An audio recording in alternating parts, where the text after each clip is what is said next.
காவிரி நீர்பிடிப்பு பகுதிகளில் தொடர்ந்து கனமழை பெய்து வருவதால் நாமக்கல் மாவட்டம் பிள்ளிபாளையம் பகுதியில் காவிரி ஆற்றங்கரையோரம் வசிக்கும் மக்களுக்கு வெள்ள அபாய எச்சரிக்கை விடுக்கப்பட்டுள்ளது. ஞாயிற்றுக்கிழமை ஆடிப்பெருக்கு விழா கொண்டாட உள்ள நிலையில் வருவாய்த்துறை மற்றும் நகராட்சி நிர்வாகம் சார்பில் ஒலிபெருக்கி மூலம் இந்த எச்சரிக்கை விடுக்கப்பட்டது.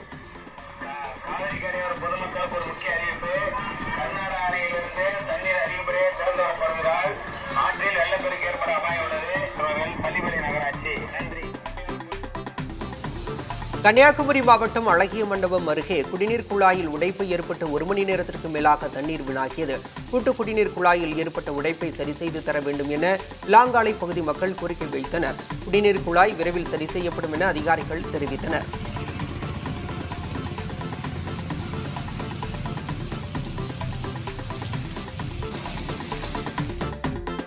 திருத்தணி முருகன் கோயிலில் ஆடி கிருத்திகை தெப்ப திருவிழா தொடங்கியுள்ளது. தெப்ப திருவிழாவை முன்னிட்டு மலைக்கோயில் முழுவதும் மின் விளக்குகளால் அலங்கரிக்கப்பட்டுள்ளன. உள்பிரகாரத்தில் உள்ள கொடிமரம், மூலஸ்தானம், நுழைவு வாயிலில் தோரணம் ஆகியவை 2 டன் மலர்களால் அலங்கரிக்கப்பட்டுள்ளன. திருவிழாவை முன்னிட்டு ஏராளமான பக்தர்கள் காவடி எடுத்து வந்து சாமி தரிசனம் செய்தனர்.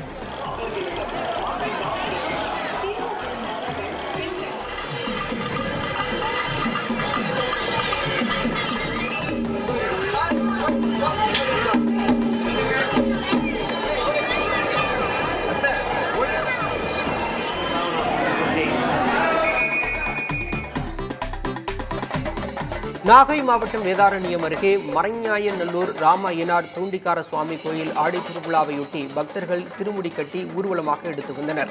இதையொட்டி அக்னிபுரீஸ்வரர் கோயிலில் இருந்து சுமார் 75 பக்தர்கள் ஊர்வலமாக வந்து தூண்டிக்கார சுவாமிக்கு திருமுடி செலுத்தி வேண்டுதலை நிறைவேற்றினர். தொடர்ந்து ராமய்யனார் சுவாமிக்கு சிறப்பு அபிஷேக ஆராதனைகள் நடைபெற்றன.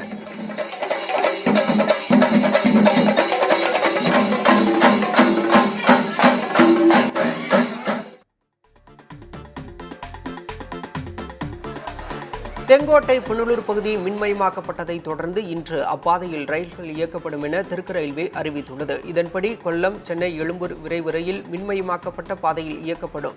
சென்னை, எழும்பூர், கொல்லம் விரைவு ரயில் 29ஆம் தேதி இயக்கப்படும். இதேபோல பாலருவி விரைவு ரயில், மதுரை, குருவாயூர் விரைவு ரயில், திருநெல்வேலி, செங்கோட்டை, திருநெல்வேலி பயணிகள் ரயில் சேவையும் மின்மயமாக்கப்பட்ட பாதையில் தொடங்க உள்ளன. திண்டுக்கல் மாவட்டம் வேடச்சந்தூர் அருகே சென்னன்கோட்டையில் கட்டடப் பொருட்களை திருட வந்த நபர் அலாரம் அடித்ததால் தப்பி ஓடியது தொடர்பான கண்காணிப்பு கேமரா பதிவு வெளியாகியுள்ளது. வேடச்சந்தூரை சேர்ந்த தமிழன் என்பவர் ஜவுளி மொத்த வியாபாரம் செய்வதற்கான கட்டடம் கட்டி வருகிறார். அந்த இடத்திற்கு திருட வந்த நபர் சிசிடிவி கேமராவுடன் இணைக்கப்பட்ட அலாரம் ஒலிக்க தொடங்கியதும் தப்பி ஓடினார்.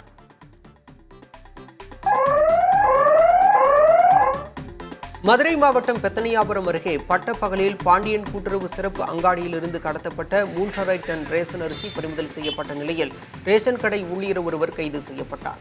ரேஷன் அரிசி கடத்தல் குறித்து தகவல் கிடைத்த நிலையில் குடிமைப் பொருள் வழங்கல் குற்ற புலனாய்வுத் துறையினர் ரேஷன் கடை ஊழியர் ராஜ சுப்பிரமணியத்தை கைது செய்தனர்.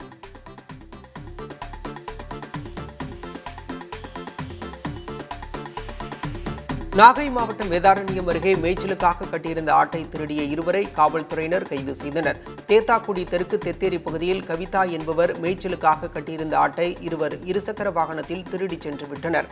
இதுகுறித்த புகாரின் பேரில் வேதாரண்யம் காவல்துறையினர் விசாரணை மேற்கொண்டு ஆட்டை திருடிய பெரிய குத்தகையைச் சேர்ந்த பாஸ்கர், புஷ்பவனத்தைச் சேர்ந்த கார்த்திகேயன் ஆகியோரை கைது செய்து ஆட்டை மீட்டனர். நீலகிரி மாவட்டம் உதகை குன்னூர் இடையேயான ரயில் வழித்தடத்தில் மரங்கள் விழுந்துள்ளதால் மலை ரயில் நிறுத்தப்பட்டது. உதகை குன்னூர் கோத்தகிரி போன்ற பகுதிகளில் காற்றின் வேகம் அதிகமாக காணப்படுகிறது. இதனால் உதகை குன்னூர் இடையேயான ரயில் வழித்தடத்தில் 4 இடங்களில் மரக்கிளை மற்றும் கற்கள் விழுந்திருப்பதால் மேட்டுப்பாளையத்திலிருந்து உதகை நோக்கி வந்து கொண்டிருந்த மலை ரயில் முன்னெச்சரிக்கையாக குன்னூர் ரயில் நிலையத்தில் நிறுத்தப்பட்டதோடு சுற்றுலா பயணிகள் அரசு பேருந்துகள் மூலம் உதகை ரயில்வே நிலையத்திற்கு அனுப்பி வைக்கப்பட்டனர்.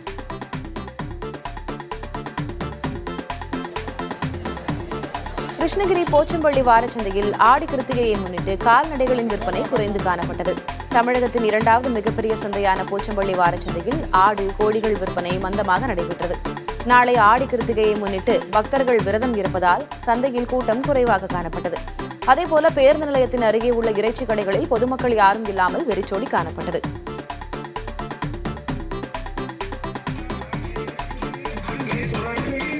ஈரோடு மாவட்டம் சத்தியமங்கலம் அருகே பாரம்பரிய கலைகளை மீட்டெடுக்கும் விதமாக பெரியவர்கள் முதல் சிறியவர்கள் வரை ஒரே நிற சீருடை அணிந்து வள்ளி கும்மி நடனமாடி அசத்தினர். புஞ்சை புளியம்பட்டியில் வட்டமலை ஆண்டவர் கலைக்குழு சார்பில் அழிந்து வரும் பாரம்பரிய கலைகளை மீட்டெடுக்கும் முயற்சியாக வள்ளி கும்மி நடன நிகழ்ச்சி மதிப்பாபுரி அம்மன் கோவில் வளாகத்தில் நடைபெற்றது. 3 மணி நேரம் தொடர்ச்சியாக நடைபெற்ற வள்ளி கும்மி ஆட்டத்தை திரளான பொதுமக்கள் கண்டு ரசித்தனர்.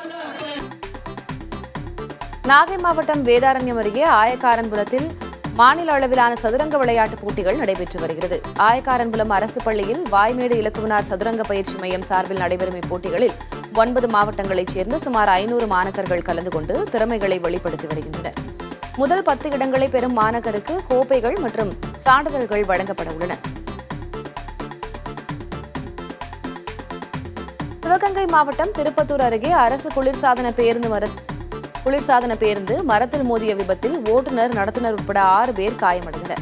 காரைக்குடியிலிருந்து மதுரை நோக்கி சென்ற அரசு குளிர்சாதன பேருந்து தம்பிப்பட்டி என்ற இடத்தில் அருகே வளைவில் திரும்பிய போது ஸ்டேரிங் பழுதானது.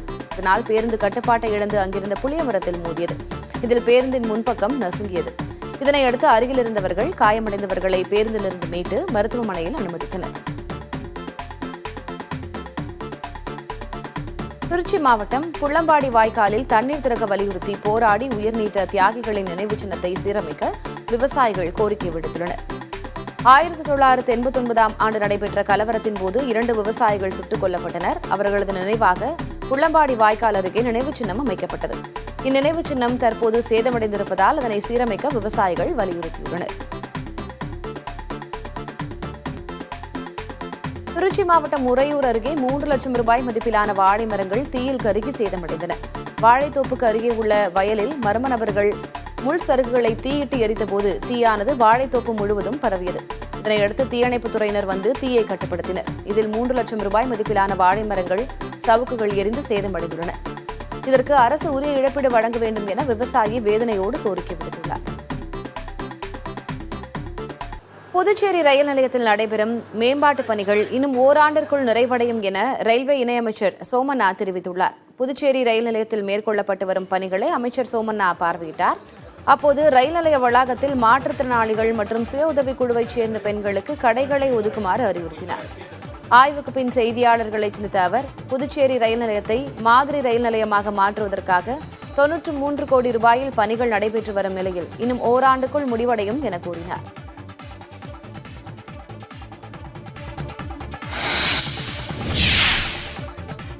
சென்னை மாநகராட்சி பராமரித்து வரும் பூங்காக்களில் சிறிய அளவில் நூலகம் அமைக்கும் நடவடிக்கையை மாநகராட்சி நிர்வாகம் மேற்கொண்டு வருகிறது. சென்னை மாநகராட்சி சார்பில் 15 மண்டலங்களில் பூங்காக்கள் பராமரிக்கப்பட்டு வருகின்றன.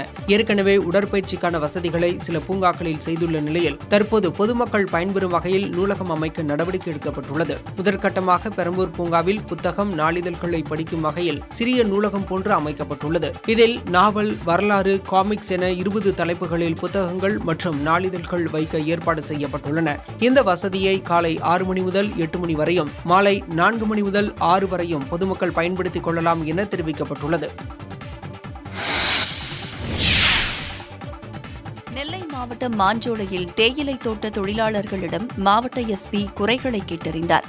அம்பாசமுத்திரம் அருகே மேற்கு தொடர்ச்சி மலையில் உள்ள மலை கிராமங்களான மாஞ்சோலை, காக்காச்சி, நாலுமுக்கு, ஊத்து ஆகிய பகுதிகளில் 4 தலைமுறைகளாக வசித்து வரும் தேயிலை தோட்ட தொழிலாளர்களின் வாழ்வாதாரமாக இருந்த தேயிலை தோட்ட நிறுவனத்தை மூடுவதற்கான பணிகள் நடைபெற்று வந்தன. இதனால் வேலையின்றி வாழ்வாதாரம் பாதிக்கப்பட்ட தொழிலாளர்கள் சென்னை உயர்நீதிமன்ற மதுரை கிளையில் வழக்கு தொடர்ந்த நிலையில் மறு உத்தரவு வரும் வரை தொழிலாளர்கள் அங்கு தங்கியுள்ள நீதிமன்றம் அனுமதி அளித்தது. இந்த நிலையில் நெல்லை எஸ்பி சிலம்பரசன் நேரடியாக மாஞ்சோலை பகுதிக்கு சென்று அத்தொழிலாளர்களிடம் குறைகளை கேட்டறிந்தார். அப்போது அவர்கள் தெருவிளக்கு வசதி, தூய்மை பணி மேற்கொள்ள வலியுறுத்திய நிலையில் உடனடியாக பேரூராட்சி நிர்வாகம் நடவடிக்கை எடுக்க உத்தரவிட்டதாக கூறப்படுகிறது. உலக கல்லீரல் அழற்சி தினத்தை முன்னிட்டு சென்னையில் விழிப்புணர்வு பேரணி நடைபெற்றது. கல்லீரல் அழற்சி பாதிப்பு குறித்து விழிப்புணர்வு ஏற்படுத்தும் வகையில் அப்போலோ மருத்துவமனை சார்பில் நடைபெற்ற ஹெப்பாரைட் என்ற விழிப்புணர்வு பேரணியை மாநகராட்சி மேயர் பிரியாராஜன் கொடியசைத்து தொடங்கி வைத்தார். 1000 விளக்கு பகுதியில் தொடங்கிய இருசக்கர வாகன பேரணி வானகரத்தில் நிறைவடைந்தது. கல்லீரல் அழற்சி பாதிப்பால் ஆண்டுதோறும் 13 லட்சம் பேர் உயிரிழப்பதாகவும் 30 கோடி பேருக்கு இந்த பாதிப்பு இருப்பதாகவும் கூறப்படுகிறது. கல்லீரல் புற்றுநோய்க்கு வழிவகுக்கும் இந்த பாதிப்பு குறித்து விழிப்புணர்வு ஏற்படுத்தப்பட்டது. ஹெப்படைட்டிஸ் பி மற்றும் சி வைரஸ் பாதிப்புக்கு அறிகுறிகள் தெரியாது என்றும் அவ்வப்போது கல்லீரல் சோதனை செய்வது அவசியம் எனவும் பேரணியில் பங்கேற்ற கல்லீரல் மருத்துவ நிபுணர் முருகன் தெரிவித்துள்ளார். இந்த பாதிப்பை முற்றிலுமாக குணப்படுத்த தடுப்பூசி உள்ளதாகவும் அவர் கூறினார். தேனி மாவட்டம் பெரியகுளம் அருகே கண்மாய் கரை மற்றும் உடைந்த மதகுகள் பல ஆண்டுகளாக சீரமைக்கப்படவில்லை என புகார் எழுந்துள்ளது. கீழவடகரை ஊராட்சிக்குட்பட்ட பகுதியில் உள்ள ஆண்டிக்குளம் கண்மாய் கடந்த 2022ஆம் ஆண்டில் ஏற்பட்ட வெள்ளப்பெருக்கின் போது நீர் நிறைந்து கரைகள் சேதமடைந்தன. அதோடு பாசனத்திற்கு நீர் திறக்கப்படும் மதகுகளும் சீரமைக்கப்படவில்லை என விவசாயிகள் புகார் தெரிவிக்கின்றனர். இதனால் தாங்களே தற்காலிக தடுப்பு ஏற்படுத்தி வீணாகும் நீரை தேக்கி வைத்து விவசாயத்துக்கு பயன்படுத்தி வருவதாகவும் தெரிவிக்கின்றனர். இதுகுறித்து பெரியகுளம் பொதுப்பணித்துறை உதவி செயற்பொறியாளரிடம் கேட்டபோது அரசு நிதி ஒதுக்கிய பிறகு கரைகள் பலப்படுத்தப்பட்டு மதகுகள் சீரமைக்கப்படும் என கூறினார். தென் தமிழகத்தில் முதல் முறையாக காட்டன் கைத்தறி சேலை செய்ததற்கான தேசிய கைத்தறி விருதை பெறவுள்ளார் திண்டுக்கல் மாவட்டத்தைச் சேர்ந்த கைத்தறி நெசவு தொழிலாளி. கடந்த 5 வருடங்களாக கைத்தறி நெசவு தொழிலை ஊக்குவிக்கும் விதமாக மத்திய அரசு தேசிய கைத்தறி விருது வழங்கி வருகிறது. அந்த வகையில் பல்வேறு மாநிலங்களைச் சேர்ந்த 17 நபர்கள் தேர்வு செய்யப்பட்டுள்ளனர். அதில் தமிழ்நாட்டைச் சேர்ந்தவர்கள் 2 நபர்கள். குறிப்பாக திண்டுக்கல் மாவட்டம் நல்லம்பட்டியைச் சேர்ந்த கைத்தறி நெசவாளர் பாலகிருஷ்ணன் நெசவு செய்த காட்டன் சேலை தேசிய கைத்தறி விருதுக்கு தேர்வு செய்யப்பட்டுள்ளது.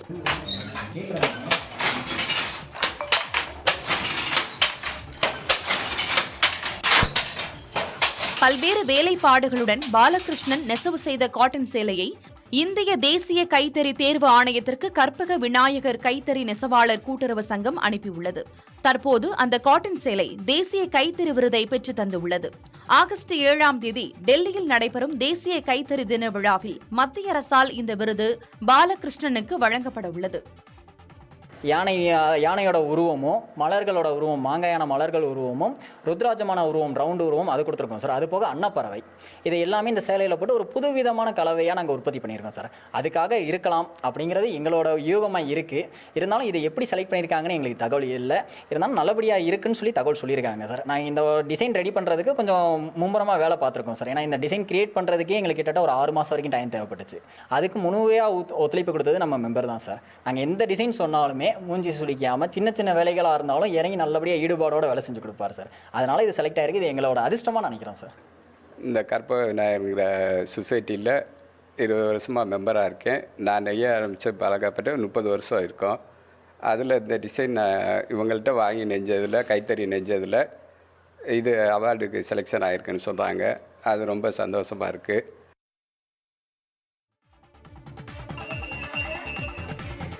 தேனி மாவட்டம் சுருளி அருவியில் வெள்ளப்பெருக்கு ஏற்பட்டுள்ளதால் சுற்றுலா பயணிகள் அருவியில் குளிப்பதற்கு வனத்துறையினர் தடை விதித்துள்ளனர். தென்மேற்கு பருவமழை தீவிரமடைந்துள்ளதால் மேற்கு தொடர்ச்சி மலைப்பகுதிகளில் கனமழை பெய்து வருகிறது. இதனால் அருவியின் நீர்பிடிப்பு பகுதிகளான ஈத்தக்காடு, அரிசிப்பாறை உள்ளிட்ட பகுதிகளில் விட்டுவிட்டு மழை பெய்கிறது. நீர்வரத்து அதிகரிப்பால் சுருளி அருவியில் தண்ணீர் ஆர்ப்பரித்து கொட்டுவதால் சுற்றுலா பயணிகளின் நலன் கருதி அருவியில் குளிக்க தடை விதிக்கப்பட்டுள்ளது. மேலும் அருவி பகுதியிலும் பொதுமக்கள் செல்ல வேண்டாம் என அறிவுறுத்தப்பட்டுள்ளது.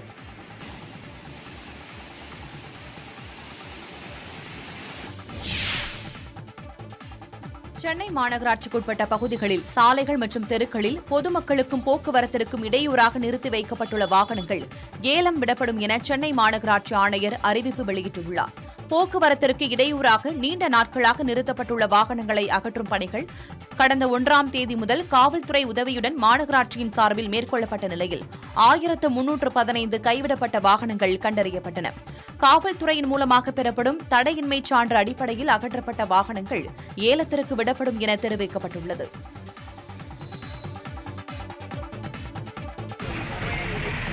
சென்னை பூவிருந்தவல்லிக்கு அருகே ரசாயன பேரல் வெடித்து சிதறி பெரும் தீ விபத்து ஏற்பட்டது.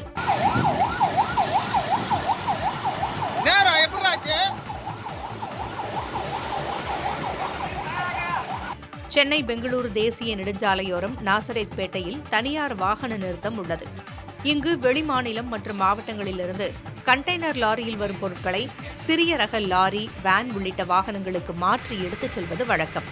அந்த வகையில் டெல்லியிலிருந்து வந்த கண்டெய்னர் லாரி ஒன்றிலிருந்து ரசாயன பேரல்கள் சிறு ரக லாரிக்கு மாற்றம் செய்யப்பட்டன. அப்போது ஒரு ரசாயன பேரல் கீழே விழுந்து வெடித்து சிதறியதில் 2 லாரிகளும் தீப்பிடித்து எரிந்தன. இதையடுத்து மற்ற லாரிகளுக்கு தீ பரவாமல் தடுப்பதற்காக கொழுந்துவிட்டு எரிந்த லாரியை 2 ஓட்டுநர்களும் சாதுரியமாக சர்வீஸ் சாலை வரை இயக்கி வந்துள்ளனர். இதனால் சாலையின் இருபுறத்திலும் தீக்குழம்புகள் கொட்டியவாறு சென்றன. இதில் ஒரு லோட் வேனும் எரிந்து சேதமடைந்த நிலையில் இதனை கண்ட மக்கள் அலறியடித்து ஓட்டம் பிடித்தனர். இந்த விபத்தில் வடமாநில தொழிலாளி ஒருவர் படுகாயமடைந்தார். தீயணைப்பு வீரர்கள் ரசாயனம் கலந்த தண்ணீரை பீச்சியடித்து தீயை கட்டுப்படுத்தினர். இந்த தீ விபத்து குறித்து காவல்துறையினர் விசாரணை செய்து வருகின்றனர்.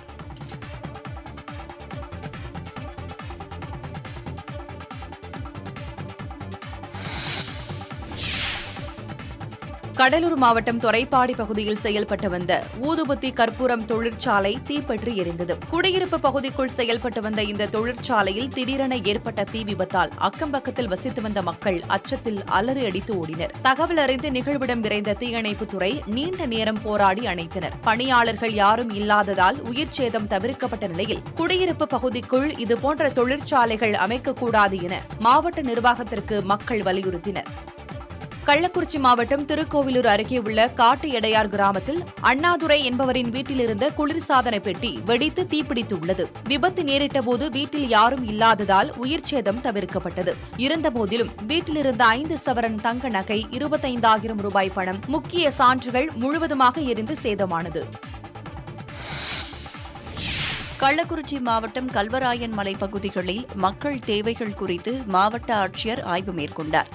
மலை கிராம மக்களின் தேவைகள் குறித்து முதல்வர் மற்றும் இளைஞர் நலன்துறை அமைச்சர் நேரில் ஆய்வு செய்ய வேண்டும் என உயர்நீதிமன்றம் உத்தரவிட்டது. இதனைத் தொடர்ந்து இங்குள்ள அரசு பழங்குடியின பள்ளியில் மாவட்ட ஆட்சியர் பள்ளி மாணவர்களுக்கு வழங்கப்படும் கல்வி, குடிநீர், உணவு குறித்து ஆய்வு மேற்கொண்டார். படகு பூங்கா, சிறுவர் பூங்கா உள்ளிட்ட இடங்களில் உள்ள வசதிகள், எதிர்காலத்தில் மேற்கொள்ள வேண்டிய பணிகள் குறித்தும் கேட்டறிந்தார். 10 ஆண்டு காலமாக செயல்படாமல் இருக்கும் கடுக்காய் தொழிற்சாலையினை மீண்டும் செயல்பாட்டிற்கு கொண்டுவரும் வழிமுறைகள் பற்றி அதிகாரிகளிடம் விவாதித்த ஆட்சியர் விரைவில் அதனை திறக்க நடவடிக்கை எடுப்பதாக தெரிவித்தார். தூத்துக்குடி பிளாஸ்டிக் குடோனில் ஏற்பட்ட தீ விபத்தில் சுமார் 10 லட்சம் ரூபாய் மதிப்பிலான பொருட்கள் எரிந்து சேதமடைந்தன. குடோன் அருகே இருந்த முள்புதருக்கு சிலர் தீ வைத்து சென்றுள்ளனர். அப்போது பலத்த காற்று வீசியதில் குடோனுக்கு தீ பரவியதை அடுத்து உள்ளே இருந்த பொருட்கள் முழுவதும் எரிந்து சேதமானது. இதனால் மாநகர பகுதி முழுவதும் புகை மண்டலமாகியது. விரைந்து வந்த தீயணைப்புத் துறையினர் தீயை கட்டுப்படுத்தும் பணியில் ஈடுபட்டனர்.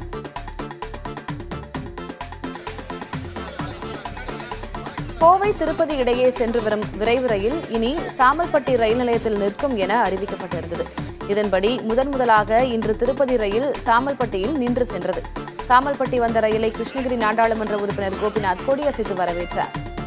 இந்த நிகழ்வில் திமுக, காங்கிரஸ் உள்ளிட்ட கூட்டணி கட்சி நிர்வாகிகள் பங்கேற்றனர்.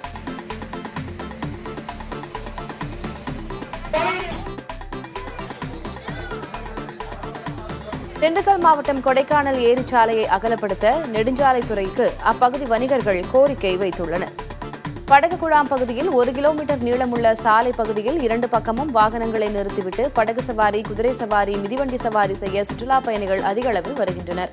இந்த சாலையை 2 மடங்கு அகலப்படுத்த கோரிக்கை எழுந்துள்ளது. இதுகுறித்து உதவி கோட்ட பொறியாளரிடம் கேட்டபோது சாலையை 60 அடி வரை அகலப்படுத்த முயற்சிகள் மேற்கொள்ளப்படும் என்று தெரிவித்தார்.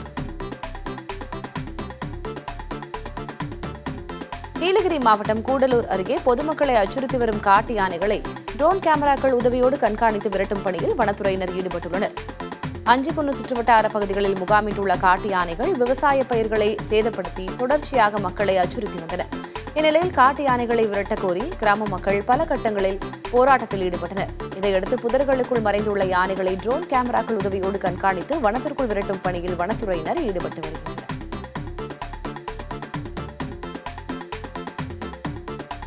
மதுரை மாவட்டம் மேலூர் அருகே திடீரென கத்தரிக்காய் விலை உயர்ந்து விற்பனையானது. கொட்டாம்பட்டி பகுதியில் கத்தரிக்காய் சாகுபடி அறுவடை நடைபெற்று வருகிறது. ஏக்கருக்கு 35,000 ரூபாய் வரை செலவழித்து பயிரிடப்பட்ட கத்தரிக்காய் தற்போது சந்தைகளில் கிலோ 80 ரூபாய் வரை விற்கப்படுவதால் கடந்த ஆண்டை விட தற்போது நல்ல மகசூல் கிடைத்திருப்பதாக விவசாயிகள் மகிழ்ச்சி தெரிவிக்கின்றனர். விலை உயர்வு காரணமாக பொதுமக்கள் கத்தரிக்காய் வாங்க ஆர்வம் காட்டவில்லை என்று கூறப்படுகிறது.